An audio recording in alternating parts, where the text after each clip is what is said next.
pimpinan yang kami hormati, para anggota dan juga Pak Menteri dan jajarannya. Saya kasih background sedikit Pak sebelum saya ke intinya. Dari tahun 2008 itu di tempat saya di Gorontalo, kami memberikan penghargaan kepada apa yang kami sebut sebagai guru pejuang. Itu kita pakai yayasan itu adalah milik dari Pak Suharto Mono Arfa yang sekarang adalah Menteri Bappenas. Ini dari tahun 2008, setiap tahun genap kami memberikan penghargaan kepada yang kami sebut guru pejuang.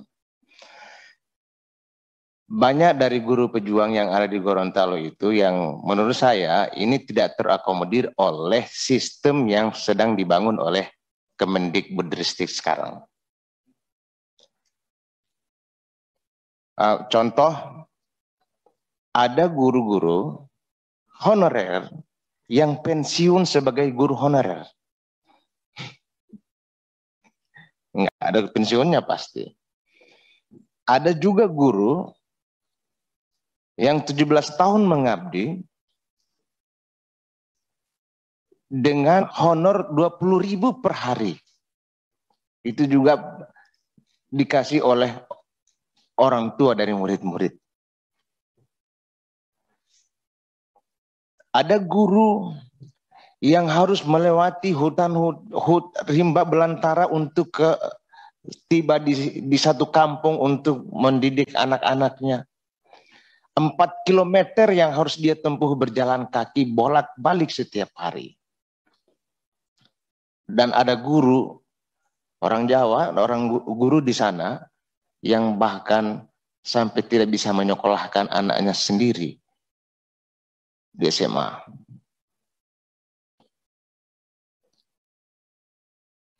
Ini kalau orang-orang kayak gini dites, Pak.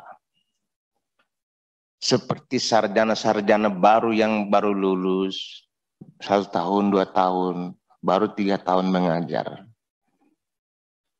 Mereka ini punya pengabdian terhadap negara yang luar biasa. Berkorban bagi negara, bagi generasi masa depan.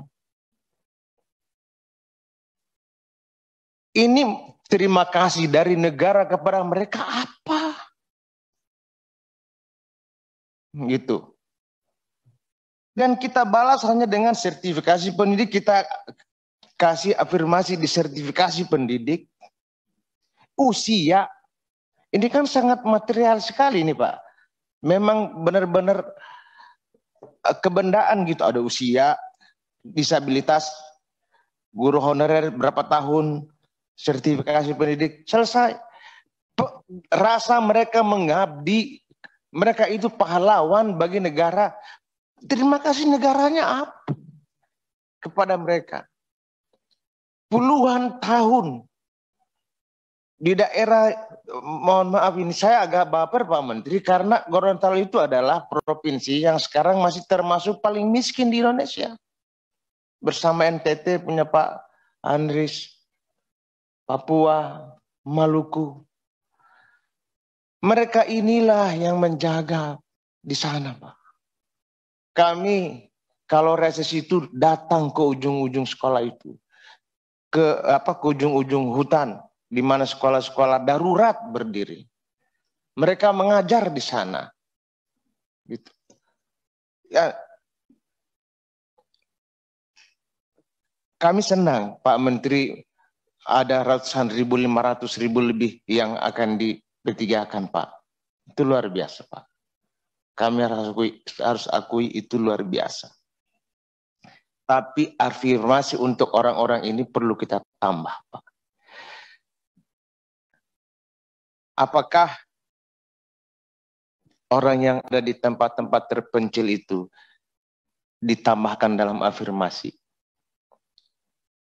Apakah orang yang mengabdi sudah lama dan juga mengorbankan dirinya sendiri itu kita tambahkan dalam afirmasi?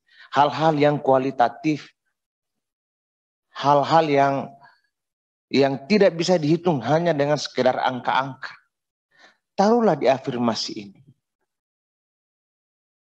Dan afirmasinya jangan 15%, usia 15%, disabilitas 10%, guru honorer cuma 10%, tambahlah Pak.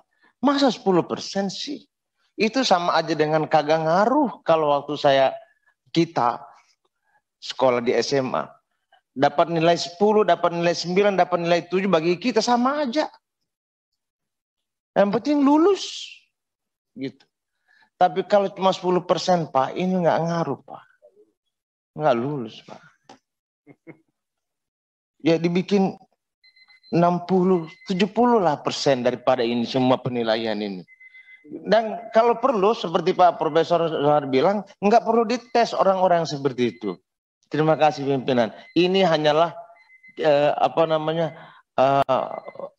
mengajak kita semua, Pak Menteri dan kawan-kawan untuk bisa ikut merasakan atau memberikan terima kasih kepada mereka. Kita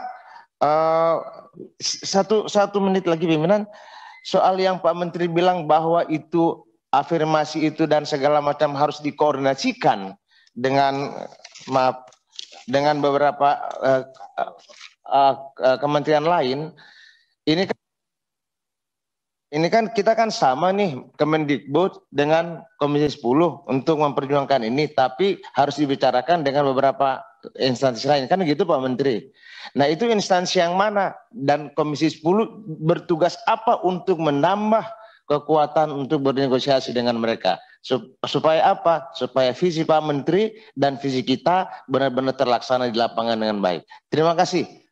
Wabillahi taufiq wal hidayah, wallahul muwaffiq ila aqwamit thoriq. Wassalamualaikum warahmatullahi wabarakatuh.